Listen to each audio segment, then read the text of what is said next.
नमस्कार। दृष्टि आईएएस के टुडे जीके प्रोग्राम में आपका स्वागत है। सबसे पहले पिछले सेशन की रिकैप से आज के सेशन की शुरुआत करते हैं। पिछले सेशन में हमने आपसे पहले सवाल के तौर पर पूछा था, खबरों में रही जीनीन एनेज किस देश की पूर्व राष्ट्रपति हैं? इसका उत्तर है option B, Bolivia.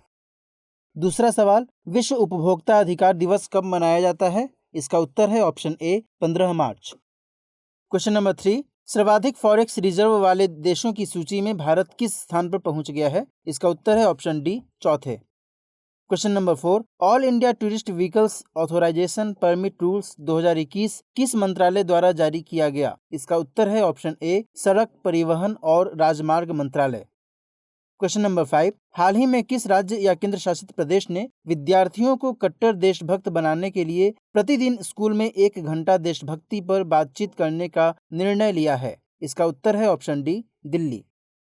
Question number 6, बीते दिनों लक्ष्मण पाई का निधन हो गया, बताइए उनका संबंध किस क्षेत्र से था? इसका उत्तर है ऑप्शन ए, कला।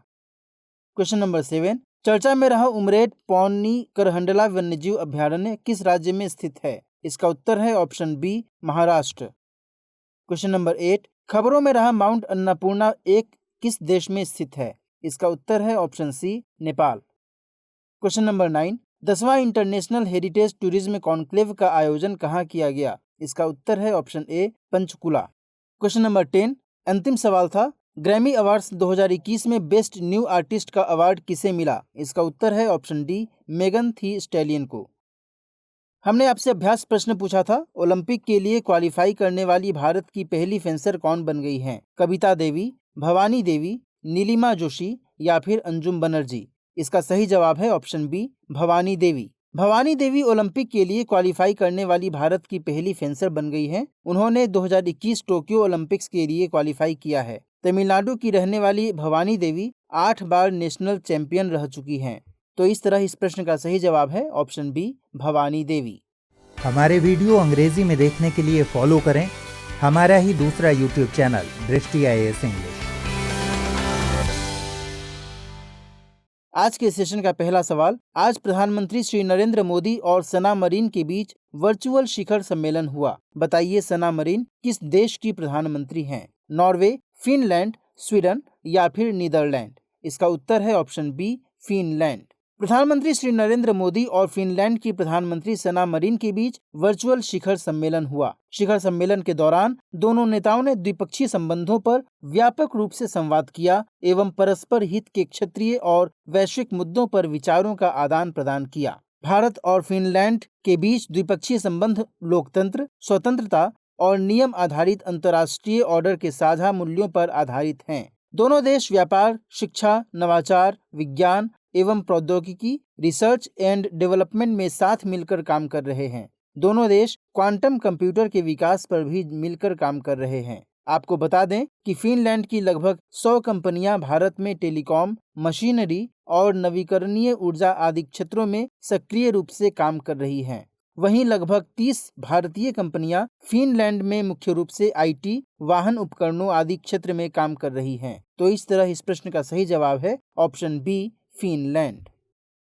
क्वेश्चन नंबर 2, हाल ही में जानी मानी शख्सियत गुरु चेमांचेरी कुन्हिरमन नायर का निधन हो गया, बताइए उनका संबंध किस क्षेत्र से था? विज्ञान, खेल, नृत्य या फिर राजनीति? इसका उत्तर है ऑप्शन सी, नृत्य। जाने माने कथकली नर्तक गुरु चेमांचेरी कुन्हिरमन नायर का 105 साल की उम्र में निधन हो गया है। आर्ट फॉर्म में उनके योगदान के लिए उन्हें 2017 में पद्मश्री से सम्मानित किया गया था। उन्हें कथकली की कलादी कोदन शैली में विशेषज्ञता के लिए जाना जाता है। उन्होंने 1945 में भारतीय नाट्य कलालयम की स्थापना की, जो उत्तरी केरल में नृत्य की पहली पाठशाला थी। बाद में उन्होंने चेलिया कथकली विद्यालय सहित कई अन्य नृत्य विद्यालयों की स्थापना भी की। कथकली केरल का परंपरागत नृत्य है। यह नृत्य भारत के 8 शास्त्रीय नृत्यों में से एक है। अन्य 7 शास्त्रीय नृत्य हैं भरतनाट्यम, कथक, मणिपुरी, ओडिशी, कुचिपुड़ी, सत्रिया और मोहिनी अट्टम। तो इस तरह इस प्रश्न का सही जवाब है ऑप्शन सी,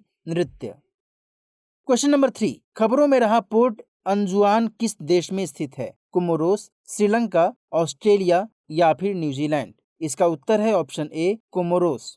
हाल ही में भारतीय नौसैनिक जहाज जलाश्व कोमोरोस के अंजुआन बंदरगाह पर पहुंचा। यह जहाज 1000 मीट्रिक टन चावल की खेप लेकर गया है। मिशन सागर 4 के हिस्से के रूप में यह जहाज कोमोरोस गया। 1 वर्ष के भीतर इस देश में भारतीय नौसेना के जहाज की यह दूसरी यात्रा है। इससे पहले मिशन सागर 1 के हिस्से के तौर पर मई-जून 2020 में भारतीय नौसेना ने कोमोरोस को आवश्यक दवाएं पहुंचाई थीं। सागर यानी security and growth for all in the region हिंद महासागर क्षेत्र में भारत का स्ट्रेटेजिक विजन है, जो 2015 में प्रधानमंत्री नरेंद्र मोदी द्वारा लॉन्च किया गया था। तो इस तरह इस प्रश्न का सही जवाब है ऑप्शन ए, कोमोरोस।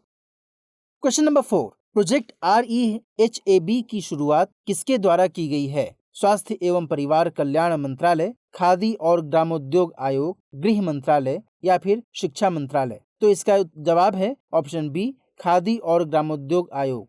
खादी और ग्रामोद्योग आयोग ने प्रोजेक्ट REHAB की शुरुआत की है। REHAB का पूरा नाम है reducing elephant human attacks using बीज। प्रोजेक्ट REHAB खादी और ग्रामोद्योग आयोग के राष्ट्रीय शहद मिशन के तहत एक उप मिशन है। इस प्रोजेक्ट का मकसद मधुमक्खियों का उपयोग करके मानव बस्तियों में हाथियों के हमलों को रोकना है। इससे मानव और हाथी के बीच के टकराव को रोकने में सहायता मिलेगी। इसके तहत हाथियों के हमले को रोकने के लिए मधुमक्खी के बक्से को बाड़ के रूप में उपयोग किया जाएगा। हाथियों को मधुमक्खियों के द्वारा मानव बस्ती से दूर भगाया जाएगा। अभी इस प्रोजेक्ट को कर्नाटक के कोडागु जिले के चेलूर गांव के आसपास 4 स्थानों पर पायलट प्रोजेक्ट के तौर पर शुरू किया गया है। तो इस तरह इस प्रश्न का सही जवाब है ऑप्शन बी, खादी और ग्रामोद्योग आयोग।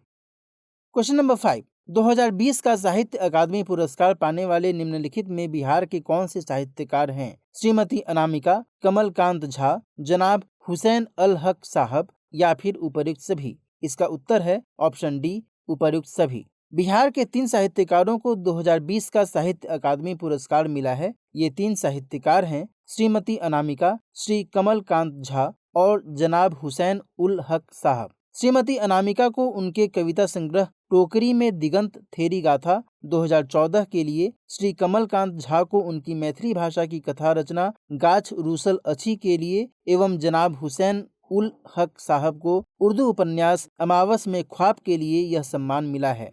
तो इस तरह इस प्रश्न का सही जवाब है ऑप्शन डी, उपर्युक्त सभी। Question number 6, national helpline for children को अब किस मंत्रालय के प्रशासनिक नियंत्रण में लाने की बात कही गई है? महिला एवं बाल विकास मंत्रालय, गृह मंत्रालय, स्वास्थ्य एवं परिवार कल्याण मंत्रालय या फिर सूचना एवं प्रसारण मंत्रालय? इसका सही जवाब है ऑप्शन बी, गृह मंत्रालय। केंद्रीय मंत्री श्रीमती स्मृति ईरानी ने बताया कि अब नेशनल हेल्पलाइन फॉर चिल्ड्रन को गृह मंत्रालय के प्रशासनिक नियंत्रण में लाया जाएगा। अभी यह महिला एवं बाल विकास मंत्रालय के प्रशासनिक नियंत्रण में आता है। नेशनल हेल्पलाइन फॉर चिल्ड्रन को चाइल्डलाइन 1098 के तौर पर जाना जाता है। चाइल्डलाइन 1098 को गृह मंत्रालय के प्रशासनिक नियंत्रण में लाने का अर्थ ये है कि अब इस नंबर पर कॉल करने पर सोशल वर्कर के बजाय पुलिस कॉल को रिसीव करेगी। तो इस तरह इस प्रश्न का सही जवाब है ऑप्शन बी, गृह मंत्रालय। क्वेश्चन नंबर 7, खबरों में रहे इंटर पार्लियामेंट्री यूनियन का मुख्यालय कहाँ है? लंदन, जिनेवा, वाशिंगटन या फिर एम्स्टर्डम?